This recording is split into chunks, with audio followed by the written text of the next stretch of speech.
Hey guys, it's Amy at Zoe Beck, and I'm going to do a tag today. So I was tagged by Sean the Book Maniac, probably, I don't know, back in early June, May, probably May. It was actually probably May. And I'm going to do the Cull Ya Bookshelves tag. This was created by Kieran at KD Books. I will have his video and Sean's listed down below. So let's just get into this. So I'm sorry I'm late. Prompt number 1 is, what is the most recent book that you've added to your bookshelves and why did you purchase it? My most recent is Jane Austen's Letters, collected and edited by Deidre LaFay.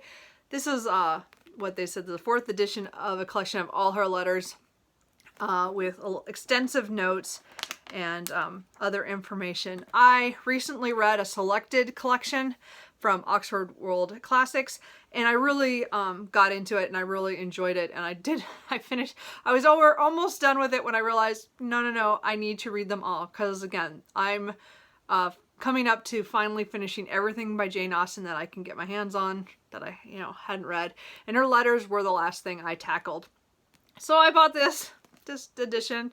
It's huge, but again, I'm gonna go through and read the letters using the other one as a guide and just read the ones I didn't read. I'll probably do it next Jane Austen July.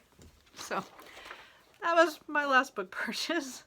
Prompt number 2 is, what book did you buy with absolute no desire to read it? So this is really hard because I bought classics over the times where for classes and stuff that I would say I had no want to read them, like Wuthering Heights, but that technically I still want to try Wuthering Heights. The book I think that I bought this last year that I don't know why I bought it, because I've tried it before and I didn't like it, and I think I just got in the hype of everybody talking about the movie, and that is Little Women by Louisa May Alcott. So I've read her, I don't know, it was her kind of, I don't know, gothic, tragic romance, I don't know, the long and fatal love chase or something. I don't know. I don't remember what it was called, but I didn't like it. I read that many years ago. But Little Women, I've tried 3 times now to try to read this since I was a kid. And then in my, I would say 20s at some point. And then I did try to read a little bit of this around Christmas and I didn't get very far. So I don't know if I'm ever going to read this, but I did buy a copy last year. I'm just not sure if I'm ever going to read it. We'll see. What is the most awkward shape size book that you own? I had a little trouble with this. There's some, I have some really big books, and there are some odd shaped ones, but this is the one I thought was the weirdest. So I got this book, The Mermaid by Christina Henry. I got it as an ARC off of Goodreads. It's one of the only times I've ever won anything, but it's like this kind of square. It's kind of a weird size, and it looks funny on my shelf because it's way shorter than everything, but I guess it's paperback size, but it just looks weird. Anyway, that is a weird shaped book. And that's like a retelling of the Mermaid story on P.D. Barnum and stuff. The book I need to finish. I started and didn't finish. Anyway. Number 4 is show and tell. How do you arrange your bookshelves? In what method? And what is the method to the madness? So I'll do a little clip here at some point, okay? Let's just say genre is mostly how I do my books. Okay, really quick. Most of mine are by genre. So, I have some fantasy and science fiction up here, and then it kind of goes to horror and adventure, and more horror, and then more fantasy, and then it starts getting to some historical fiction mixed in with some fantasy, a lot of fantasy, mysteries down at the bottom, more mysteries and historical fiction, and then we get into some of my series for urban fantasies, and most of those, and then my romance section, which is all different kinds, paranormal as well as historical, and then some of my really old, like Mary Stuart's, like I said, and my Victoria Holt's. And then we go over to my classics, which is mostly up here. And then these are kind of classics mixed in with literary fiction and that kind of stuff. There is some mysteries in the middle there, and then there's more stuff there. And then we go into the other room real quick, and we got classics all there, all my collections that I collect. And then we have my TBR shelf, which is a mixture. That doesn't count. That's like my top, well, it's supposed to be my top 100 that I want to read. That doesn't mean that happens. And then the other bookshelf that I'm going to show is my nonfiction is over here in its own space. I'm running out of space already. And I just, you know, how that goes. So that's the main of my bookshelves. There's a few that are, I have some other bookshelves in other rooms that are just a little bit, so, but that's it. Oops, I missed this one section. There's one section that has some of my old textbooks and then just some historical fiction on there, as well as then below that is all my, like a lot of my translated novels as well. So I just forgot to mention that one. Okay, so hopefully that worked. I don't know. We'll see. Number 5 is how often do you have a book cull? I do mine twice a year. I do it in June and December. So I go through and find all the books that I don't want to get rid of. I usually get rid of up to 20 or more. It matters that year. What if I've decided to get rid of a certain series or a certain author is gone, or I'm just not going to read those books anymore, or, you know, or I just had a lot of DNFs. Like this year, a lot of them are DNFs that were put away in June. Now, I didn't get to take any of those books back this year, so I still have them in my spare bedroom, but they are culled. And as I said, I do it periodically, but I do the 2 big ones a year.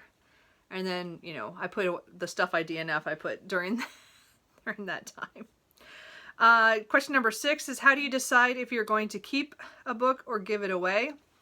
So the only books that are on my shelves are books that either I have not read or books I've read that I loved and I know I'm going to revisit.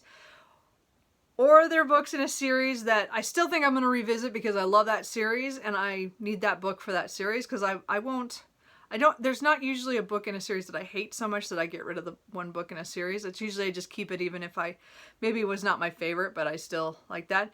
And then number 4 is classics. And there are certain classics that even if I did not enjoy them, I will still keep them for reference. And I think those are kind of my reasons for keeping books. Question number 7 is what is a contender for the oldest unread book on your shelves? I have a project that shows that I went through and I found out all the oldest books on my shelves. The ones I still have that I bought while in college are As I Lay Dying by William Faulkner, Man in the High Castle by Philip K. Dick, and Wuthering Heights by Emily Bronte.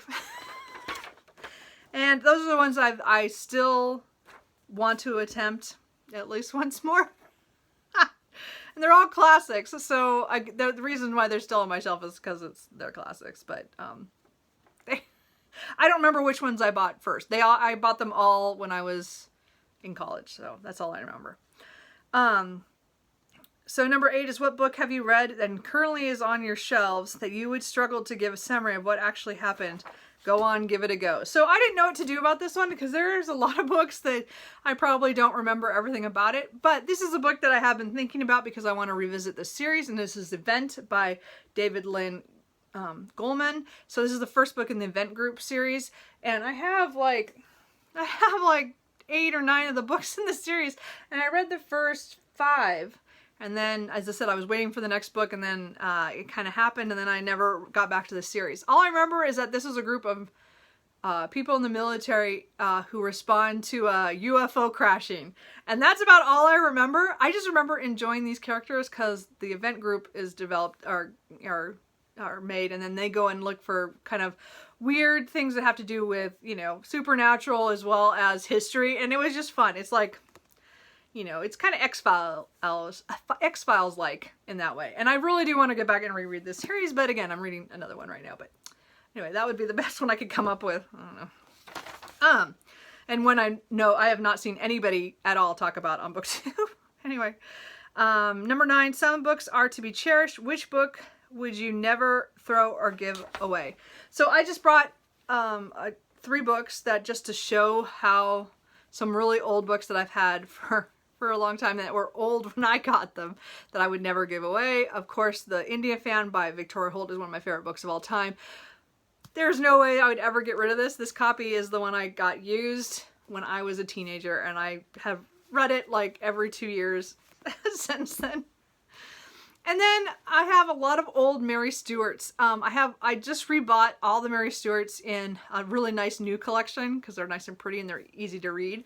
But I will never get rid of my old Mary Stuarts because the covers are just fantastic. Look at the Haley Mills movie one. I just think that's awesome. Anyway, not that the movie followed the book that much. Don't go off of that, but it was still funny. I still like it. Anyway, so those are, and again, these are, well, this is historical fiction. And this is, well, yeah, historical fiction. And then this is, like mysteries in the 50s and 60s. I love those. Sorry. So I will never get rid of those. Those books, even though I have better copies of the Mary Stuarts, I'm never getting rid of those. My mother gave some of those copies to me and my grandmother gave me some.